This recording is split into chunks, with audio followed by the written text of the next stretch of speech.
Good evening, everybody. It's me, Shane, here, bringing you today's daily verse and daily reading from the Bible. And today it comes from the book of Exodus, chapter 20, verse 8. And it reads here, as you can see on the screen, and if you follow along in your Bibles, if you have them, "Remember the Sabbath, the seventh day, to keep it holy, set apart and dedicated to God." So very short, very sweet. But what does it mean? So in my Bible here, my Amplified Study Bible, it says here that the word Sabbath means to rest or to rest from labour. It is a Hebrew word.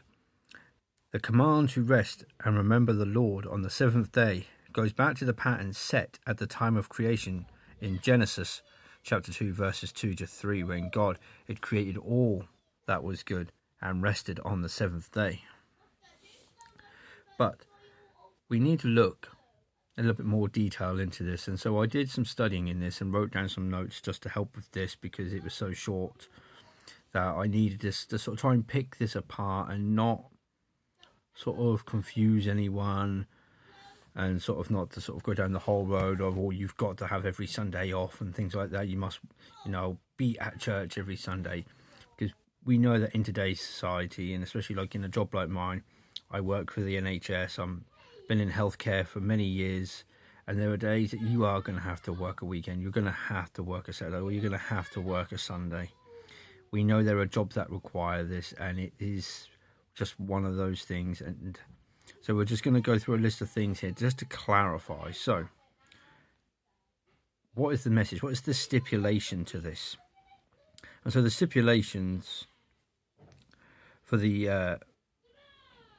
this really is that you are not to work on the Sabbath day, including and not working on the Sabbath day, yourself, your children, your servants, your livestock, all your guests. That is what this stood for, and this is what it was meaning in the Old Testament. That no one, that you were to observe every part of this law, that no one in your household, including your livestock, was not to work or do anything that was related to working on the Sabbath day. And even if you had guests over, it still meant the same for them. Let's look at the reasoning. The reasoning and the motivation for such a commandment is that God made the heavens, the earth, the seas, and all that is in it in 6 days, and he rested on the seventh day. So that is where this command is coming from. That is the reasoning for this command. But then we need to ask ourselves to a similar thing I was then discussing a minute ago.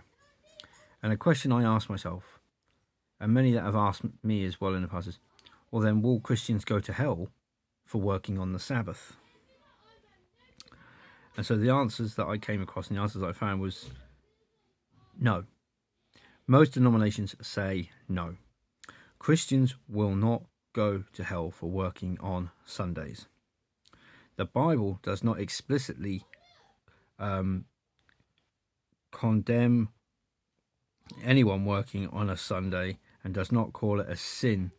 And the concept of keeping the Sabbath day holy primarily applies to Jewish tradition, where the Sabbath is a holy day.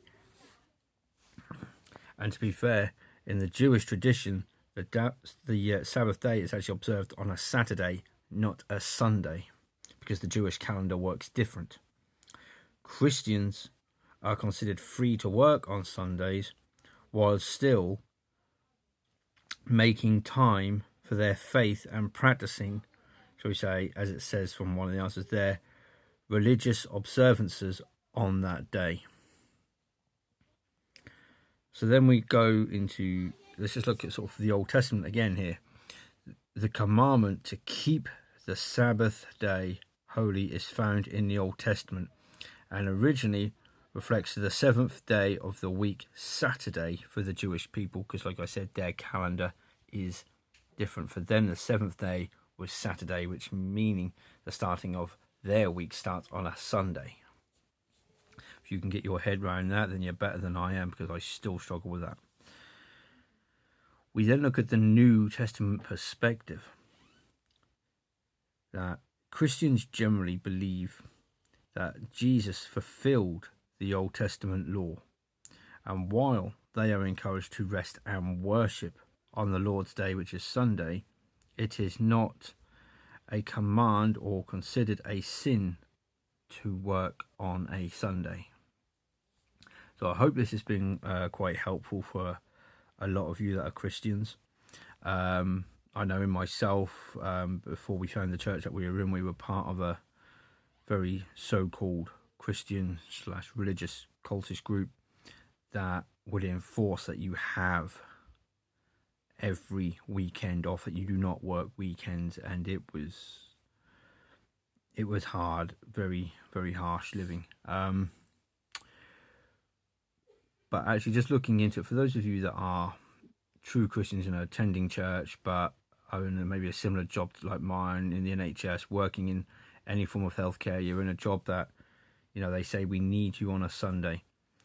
You are entitled to look up and challenge this. Now, I'm not saying this to be awkward, but I'm just saying that you are entitled to challenge, because unless your workplace, unless your manager, your boss, your HR can actually prove or actually suggest and show evidence that it will affect the workplace, you not being there on a Sunday, they have no reason for you to be there on a Sunday. And as most workplaces in today's society sees Christianity as just another religion, so therefore it comes under religious law that you are entitled to your time of worship. So you can look into this and you can challenge it if you would like to. That's all I'm saying on the matter. I can do another video if you really want me to sort of make notes and look into this, but there's plenty online about it. I hope this has been of great help to you. I know it's been sort of a short video, but meaningful, hopefully. For those of you that are here and in around Norwich, my name is Shane. I'm part of the City Gates Church here in Norwich, tucked behind Angler Square on the corner, just over the flyover. We do have 2 Sunday morning services, one at 9:30 and one at 11:15. Between these 2 morning services, we do hold refreshments, and it's usually around about 10:40, 10:45, and an evening service at 6 p.m. It'd be great to see you come through the doors. For those of you that are not saved or have questions about the faith, questions about the Bible, questions about Jesus, you are more than welcome to come in through those doors. We would love to see you. We'd love to sit you down and just have a chat with you. Guys, God bless you all. I'll see you all again in the next one.